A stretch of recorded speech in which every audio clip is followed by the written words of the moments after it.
నమస్తే, welcome to Ankusham news bulletin. ముందుగా headlines చూద్దాం. పట్టాలు తప్పిన చార్మినార్ ఎక్స్ప్రెస్.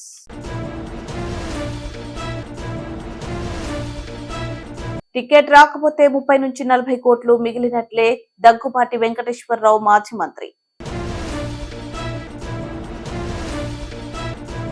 ప్రతిభ గల క్రీడాకారులను గుర్తించడమే వైఎస్ఆర్ ప్రభుత్వ ధ్యేయం అనపర్తి శాసనసభ్యులు డాక్టర్ సత్తి సూర్యనారాయణ రెడ్డి.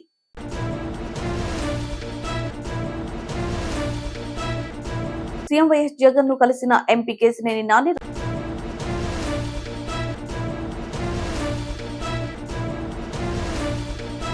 గడప గడపకు మన ప్రభుత్వ కార్యక్రమంలో భాగంగా 218వ రోజు ఎమ్మెల్యే చిర్ల జగ్గిరెడ్డి.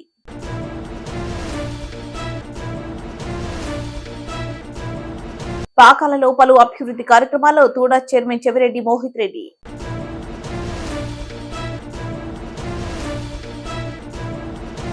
చిత్తూరు జిల్లా బంగారుపాలెం మండల స్థాయిలో ఆడుదాం ఆంధ్ర కబడ్డీ పోటీలు రసవత్తంగా కొనసాగాయి.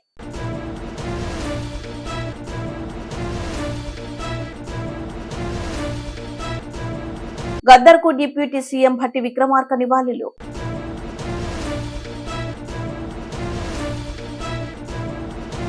నమస్తే, welcome to Ankusham news. Hyderabad Nampally railway station లో చార్మినార్ ఎక్స్ప్రెస్ కు ప్రమాదం జరిగింది. పట్టాలు తప్పి ప్లాట్ఫామ్ సైడ్ వాల్ ను ఢీకొట్టింది. ఈ ఘటనలో సుమారు 50 మంది ప్రయాణికులు గాయపడ్డారు. వారిని ఆసుపత్రికి తరలించారు. మొత్తం 3 బోగీలు పట్టాలు తప్పగా ప్రయాణికులు భయాందోళనకి గురయ్యారు. నాంపల్లి చివరి స్టేషన్ కావడంతో డెడ్ ఎండ్ లైన్ చూసుకోకుండా లోకో పైలట్ వెళ్లినట్లు సమాచారం. దీంతో ట్రాక్ మీద నుంచి కిందకు రైలు బోగీలు జరిగాయి. రైలు చెన్నై నుంచి హైదరాబాద్ వస్తుంది. ప్రయాణికులు క్షేమంగా ఉన్నారని, కొందరు స్వల్పంగా గాయపడ్డారని దక్షిణ మధ్య రైల్వే ప్రకటించింది.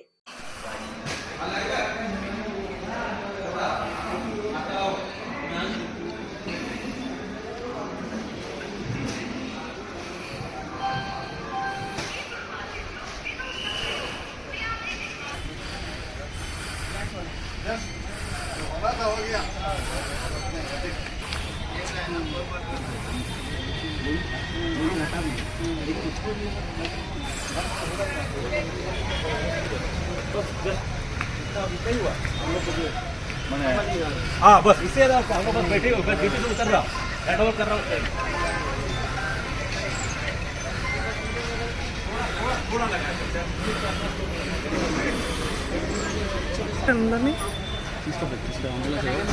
ఎక్కడ పంపించారు సార్?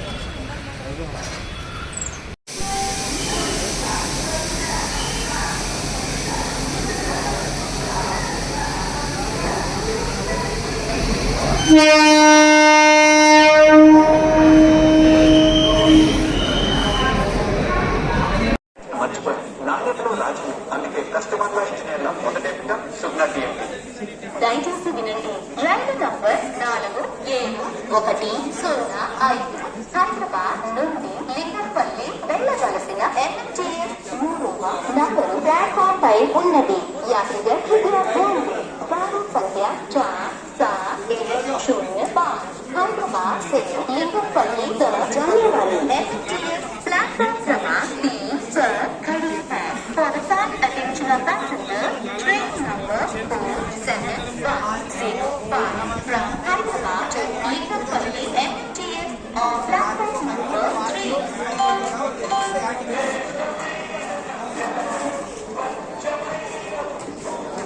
బ్రదర్ కొంచెం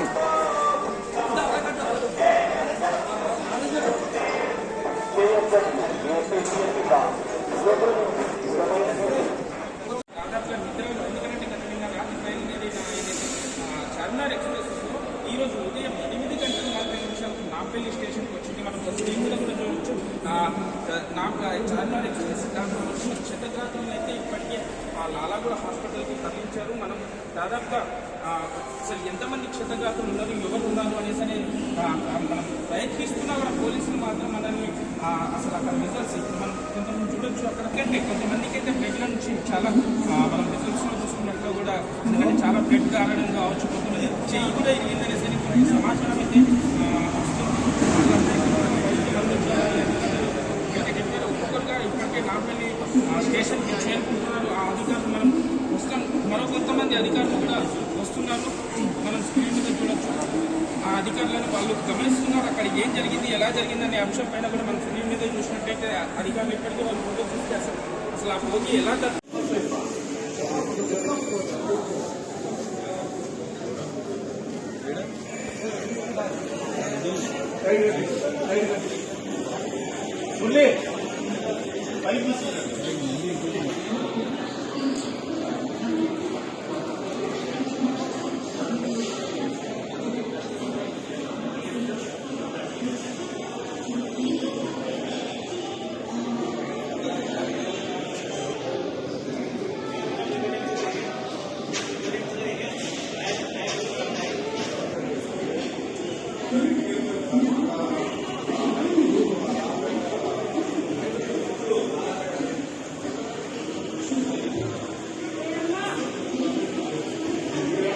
రాష్ట్రంలో ఎన్నికలు డబ్బు మాయమైపోయినాయని, ఎమ్మెల్యే టికెట్ రాకపోతే అదృష్టవంతులని 30 నుంచి 40 కోట్లు మిగిలిపోయినట్లే అని దగ్గుబాటి వెంకటేశ్వరరావు అన్నారు. రాజకీయాలు ప్రస్తుత పరిస్థితులు డబ్బులు ఉంటే తప్ప రాజకీయాలు చేయలేని పరిస్థితి వచ్చిందని ఆవేదన వ్యక్తం చేశారు. అన్ని రాజకీయ పార్టీలు డబ్బున్న వారికే టికెట్లు ఇస్తున్నాయని, ఇది మంచి సాంప్రదాయం కాదని, రాజకీయాలకు మంచిది కాదని దగ్గుబాటి వెంకటేశ్వరరావు అన్నారు. లేనటువంటి విధంగా భావిస్తా ఉన్నాం. డబ్బు 5 సంవత్సరాలు గెలిచిన తర్వాత కార్యక్రమాలకు అటెండ్ అవుతూ మళ్ళీ 5 సంవత్సరాల తర్వాత మళ్ళీ 2,000 ఇస్తారా 3,000 ఇస్తారా అని 40 కోట్లు 30 కోట్లు 50 కోట్లు తీసుకురావడం, ఆ డబ్బుని మళ్ళీ సంపాదించడం అనేటటువంటిది ఇంతకుముందు కొంత సంపాదించేటటువంటి అవకాశం ఉందేమో ఎమ్మెల్యేలకి. లేటెస్ట్ ట్రెండ్ ఏంటంటే ముఖ్య ఎవరైతే పార్టీకి అధిపతిగా ఉన్నారో వాళ్ళు ఈ ఎమ్మెల్యేలు ఈ ఎంపీలు ఉత్సవగ్రహాలు చేసి ఇసుకలో వస్తుందా, మద్యంలో వస్తుందా, మైన్లో వస్తుందా, వాళ్ళకి రాబడితో సెంట్రలైజ్ చేసి అందరూ ఇదే కార్యక్రమం. ఈ భారతదేశంలో ఈ సింగిల్ మ్యాన్ పార్టీస్ ఉన్నాయే, వీళ్ళంతా కూడా ఇటువంటి కార్యక్రమాలు చేసి వాళ్ళు ఏదైనా ఎమ్మెల్యేలు అయితే కాస్త ఊళ్ళల్లో ఏదైనా పని చేసామో లేకపోతే వాళ్ళ దగ్గర వాళ్ళకి సహాయపడ్డాము అని గౌరవంగా ఉండటానికి ఒక ఎమ్మెల్యే ప్రయత్నం చేస్తాడు, ప్రజాప్రతినిధిగా ఉండటానికి చేస్తాడు. ఇవాళ అవకాశం కూడా లేకుండా పోయింది. ఆ ప్రతినిధి ఎందుకు వచ్చానా గెలిచిన తర్వాత నేను ఇవాళ ఒక మాట చెప్తాను మీకు. ఎవరికైతే టికెట్లు రావో నా ఉద్దేశం ప్రకారం వాళ్ళు అదృష్టవంతులు. 30 కోట్లు 40 కోట్లు మిగిలినట్టే వాళ్ళ జీవితంలో సంపాదించుకున్నటువంటిది వాళ్ళ బిడ్డలకి రోడ్లు పడేసేటటువంటి కార్యక్రమం తప్పితే ఈ ఎమ్మెల్యేలుగా నిలబెట్టడం అయిన తర్వాత ఇది సంపదంతా ఒకచోటకే వెళ్ళిపోద్ది. ఇదివరకు ఏదో ఎమ్మెల్యేలు సంపాదించుకుంటున్నాము లేకపోతే అనేటటువంటిది ఉంది, మళ్ళీ ఖర్చు పెట్టడానికో లేకపోతే. ఇవాళ అది పోయింది, ఆ సిస్టమ్ పోయింది. ఎందుకు నిలబడాలి? కాబట్టి ఓడిపోయినాడు అక్కడ ఏడుస్తాడు, గెలిచినాడు ఇంటికి పోయి ఏడుస్తాడు. ఇది పరిస్థితి. కాబట్టి ఈ మధ్యలో మేము ఇవ్వలేము. ఎవరినో దూషించడానికి కాదు, ఎవరి మీద కక్షతో చెప్పేటటువంటి విషయం కాదు. పరిస్థితి ఇట్లా అయిపోయింది. ఈ పరిస్థితుల్లో మనకు వద్దురా భగవంతుడు మాకు మేలు చేశాడని మనం చెప్పాను. అది రకరకాలుగా అనుకున్నారు. నిజంగానే అదృష్టవంతులు. ఎవరికైతే టికెట్ రాదో వాళ్ళు నిజంగా అదృష్టవంతులు అని చెప్పి నేను మనస్ఫూర్తిగా భావిస్తూ, భగవంతుడు ఈ నిజమైనటువంటి ప్రజాప్రతినిధులను కాపాడాలని చెప్పి ప్రజల కోసం పోరాడేటటువంటి వాళ్ళని ఇటువంటి అవకాశాన్ని ఇచ్చి బయటికి పంపించమని చెప్పి భగవంతుడు ప్రార్థిస్తాను. నమస్తే, welcome to Ankusham news. Anaparthi మండలం అనపర్తి బాయ్స్ హై స్కూల్లో మండల స్థాయి ఆడుదామాంధ్ర కార్యక్రమాన్ని ప్రారంభించిన అనపర్తి శాసనసభ్యులు డాక్టర్ సత్య సూర్యనారాయణ రెడ్డి. ఈ సందర్భంగా శాసనసభ్యులు వారు మాట్లాడుతూ, ముఖ్యమంత్రి జగన్మోహన్ రెడ్డి క్రీడలను ప్రోత్సహిస్తూ గ్రామీణ ప్రాంతాలలో ఉన్న ప్రతిభ గల క్రీడాకారులను గుర్తించి వారి ప్రతిభను నిరూపించుకునే అవకాశాన్ని కల్పించారని, క్రీడల్లో పాల్గొనడం వల్ల పిల్లలు ఆరోగ్యంగా ఉంటారని, ఈ అవకాశాన్ని క్రీడలు సద్వినియోగం చేసుకోవాలని తెలియజేశారు. ఈ కార్యక్రమంలో రాష్ట్ర Reddy corporation director Satti Ramakrishna Reddy, sarpanch వారకుమారి, ఎస్ఏఏపి director Gubbala Alekhya, Lazar బాబు, ఎంపీటీసీ కొండేటి భీమేష్, వ్యవసాయ మండల chairman Padala Srinivas Reddy, MDO, MEO, పిఏటిఎస్ క్రీడాకారులు పాల్గొన్నారు. గ్యాప్స్ కొట్టాలి మిగిలిన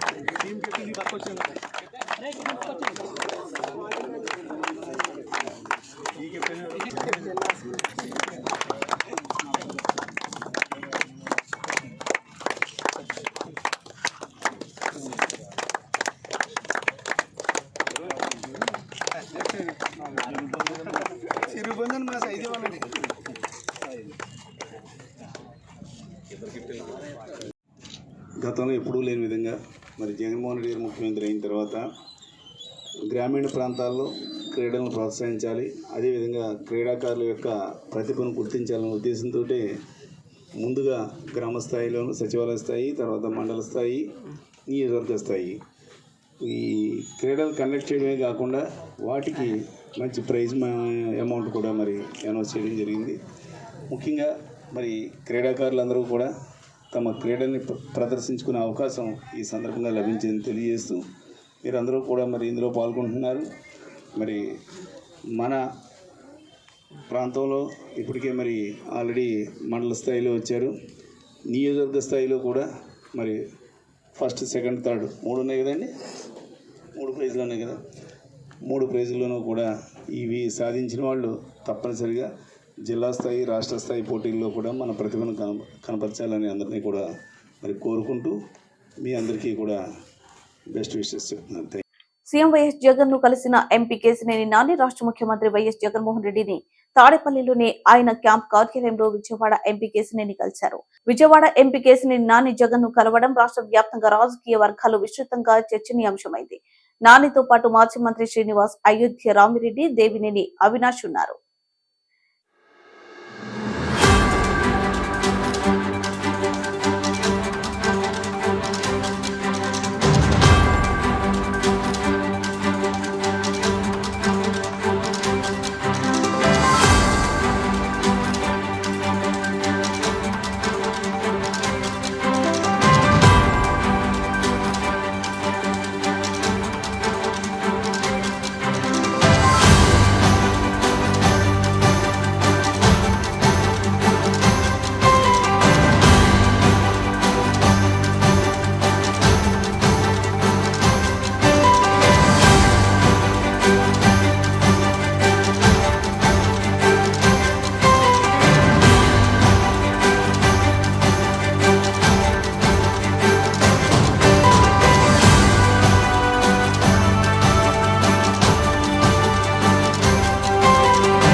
గడప గడపకు మన ప్రభుత్వ కార్యక్రమంలో భాగంగా 218వ రోజు MLA Chirla Jaggireddy doctor BR Ambedkar Konaseema జిల్లా కొత్తపేట రెవెన్యూ ఆలమూరు మండలం నర్సింపుడి గ్రామంలోని ఎన్టీఆర్ కాలనీలో పర్యటించారు. అవ్వతాతల ఆనందాల నడుమ సాగిన పర్యటనలో అడుగడుగునా ప్రజలు ఎమ్మెల్యే చిర్ల జగ్గిరెడ్డికి మంగళ హారతులతో ఆహ్వానం పలికారు. సంక్షేమ పథకాల గురించి, అభివృద్ధి పనుల గురించి ప్రతి గడపకు వెళ్లి వివరించిన ఎమ్మెల్యే చిర్ల జగ్గిరెడ్డి సమస్యలు ఉన్న చోట వెంటనే సంబంధిత అధికారులకు ఆదేశించి క్షణాల్లో పరిష్కారం చూపారు.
మధ్య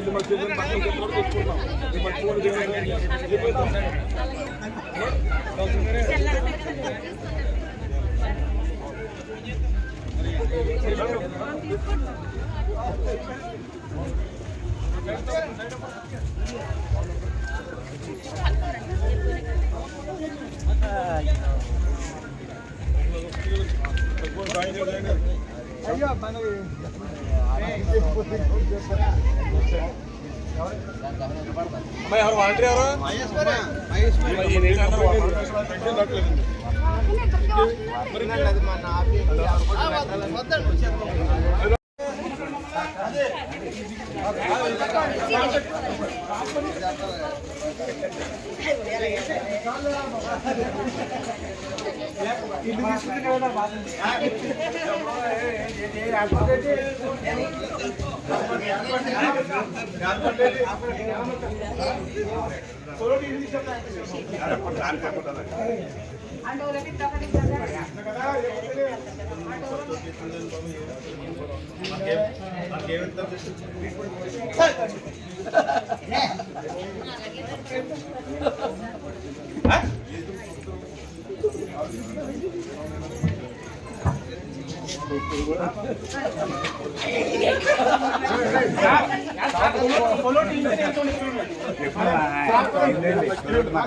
బాబు రక్షక్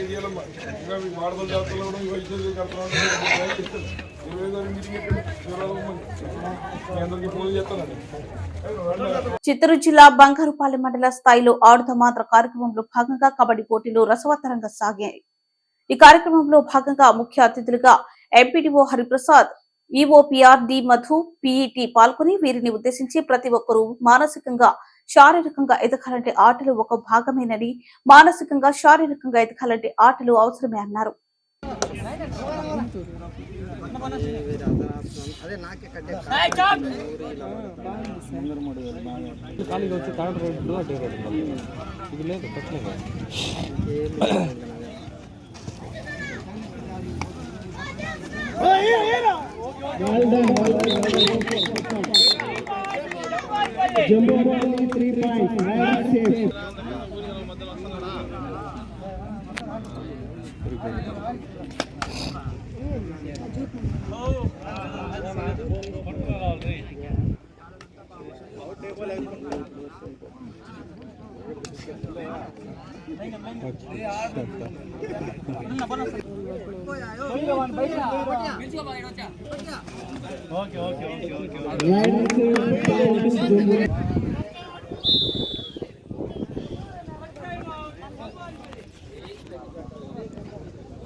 ఎవరిది నైన్ ఎవరిది వన్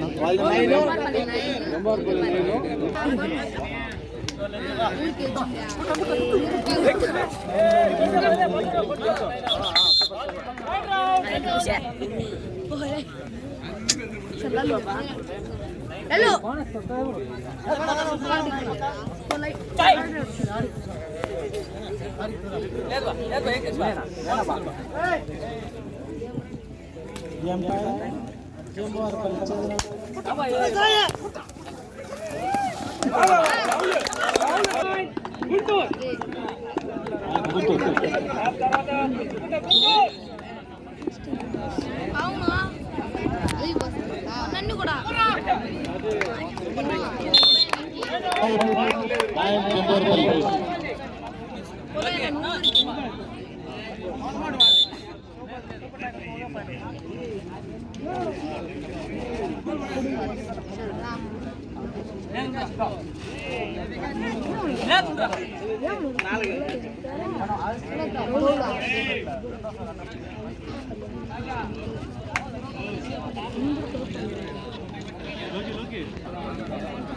Mado, let's go.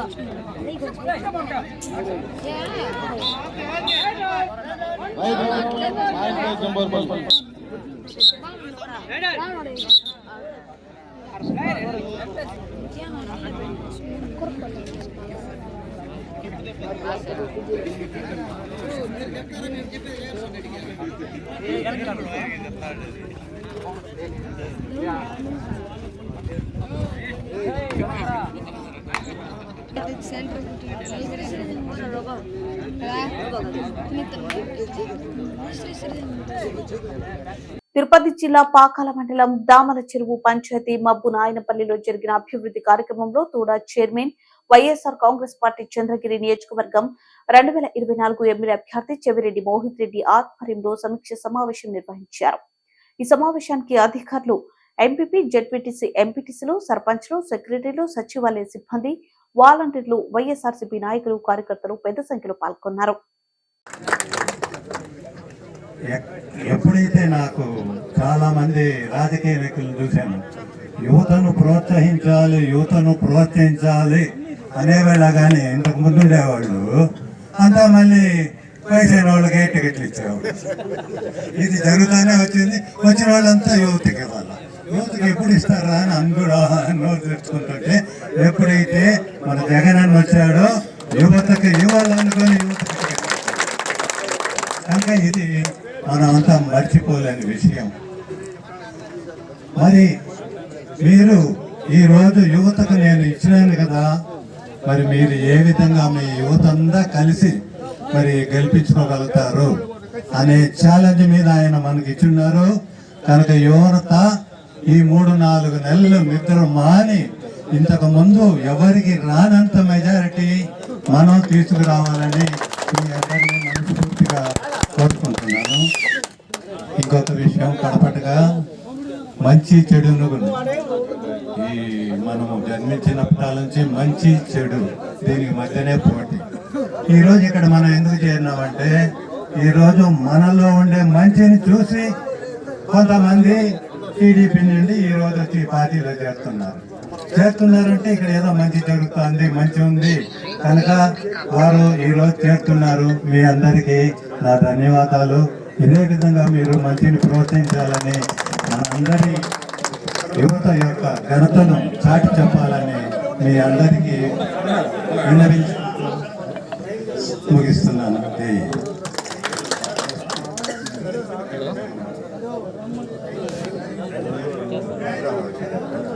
ఇప్పుడు సంతోష్ సంఘాల నాయకులందరికీ, వైఎస్ఆర్ పార్టీ కుటుంబ సభ్యులందరికీ కూడా పాకాల మండలం తరఫున ధన్యవాదాలు తెలుపుతూ, ఈనాడు ఈ మన జిల్లా కాదు, మన రాష్ట్రం కాదు, ఈ ప్రపంచంలోనే ఒక చంద్రగిరికి ప్రత్యేక గుర్తింపు తెచ్చిన మన ఎమ్మెల్యే భాస్కర్ రెడ్డి గారికి, చెవిరెడ్డి మోహిత్ రెడ్డి గారికి.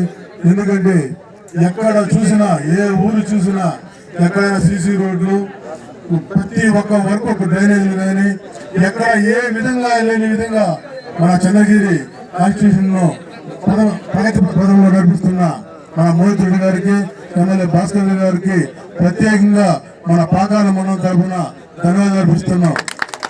అంతేకాదు 2019లో మన యువ నాయకుడు మోహిత్ రెడ్డి గారు 19 ఏళ్ల వయసులో వాళ్ళ నాన్న ప్రచారానికి వచ్చేశారు.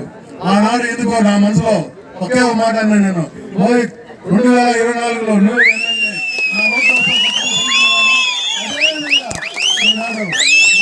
సీఎం జగన్మోహన్ రెడ్డి గారు మన మోహిత్ రెడ్డి గారిని ఎమ్మెల్యే అభ్యర్థిగా ప్రకటించారు. ఇదే ఉత్సాహంతో మనం గత ఎన్నికల్లో మన ఎమ్మెల్యే భాస్కర్ రెడ్డి గారికి 42,000 ఓట్లు మేర చూపించాం. ఈసారి దానికన్నా ఎక్కువగా మన తిరిగి మన మోహిత్ రెడ్డి గారిని అసెంబ్లీకి పంపిద్దాం. ఎందుకంటే ఈనాడు ఒక ఎంపీపీగా ఉండి ఆ తర్వాత కూడా ఈ రోజు ఇన్ని కార్యక్రమాలు చేస్తున్న మోహిత్ రెడ్డి గారు, అదే మనం ఎమ్మెల్యేగా అసెంబ్లీకి పంపిస్తే ఇంకెన్ని కార్యక్రమాలు చేస్తారో ఒకసారి మనం మోహిత్ రెడ్డి గారి గెలుపులకు భారీ మెజార్టీతో గెలిపించాలని మనమంతా కూడా ఖచ్చితంగా చేయాలని మిమ్మల్ని కోరుకుంటున్నాను. ఈ అవకాశం ఇచ్చిన పెద్దలందరికీ ధన్యవాదాలు అర్పిస్తూ జై సికింద్రాబాద్ వెంకటాపురంలోని మహాబోధి విద్యాలయం ఆవరణంలో ఉన్న ప్రజాయుద్ధ నౌక గద్దర్ సమాధి వద్ద డిప్యూటీ సీఎం భట్టి విక్రమార్క నివాళులు అర్పించారు. డిప్యూటీ సీఎం హోదాలో తొలిసారిగా భట్టి విక్రమార్క ప్రజాయుద్ధ నౌక గద్దర్ నివాసానికి వెళ్లి గద్దర్ కుటుంబ సభ్యులను పరామర్శించి వారి యోగక్షేమాలు అడిగి తెలుసుకున్నారు. భట్టి విక్రమార్కను చూసి కంట తడిపెట్టుకుని భావోద్వేగానికి గురైన గద్దర్ భార్య గుమ్మడి విమలను భట్టి విక్రమార్క ఓదార్చారు. గద్దర్ అన్న కుటుంబానికి మేమంతా అండగా ఉంటామని ధైర్యం చెప్పిన భట్టి విక్రమార్క గద్దర్ కుటుంబానికి హామీ ఇచ్చారు. పొడుస్తున్న పొద్దుతో నడుస్తున్న కాలంతో ప్రజా ఉద్యమాన్ని అహింసయుతంగా నడిపి ప్రజల త్యాగాలను కేంద్రానికి నివేదించి అప్పటి కేంద్ర ప్రభుత్వం పెద్దమ్మ అయిన సోనియమ్మను ఒప్పించడంలో కీలక పాత్ర వహించి తెలంగాణ రాష్ట్ర సాధనలో అగ్రభాగాన నిలిచిన ప్రజాయుద్ధ నౌక గద్దర్ అని కొనియాడారు. తెలంగాణ ప్రజా ఉద్యమకారుడు గద్దర్ జయంతి వర్ధంతి కార్యక్రమాన్ని ప్రభుత్వం అధికారికంగా నిర్వహించాలని గద్దర్ భార్య గుమ్మడి విమల, కుమారుడు సూర్యం, కుమార్తె వెన్నెలలు డిప్యూటీ సీఎం భట్టి విక్రమార్కకు వినతి పత్రం ఇచ్చారు. రాష్ట్ర ఉప ముఖ్యమంత్రి భట్టి విక్రమార్క బిడ్డ ఎమ్మెల్యే ప్రేమ్ సాగర్ రావు, మాజీ ఎమ్మెల్యే కిచ్చన్న లక్ష్మారెడ్డి ఉన్నారు.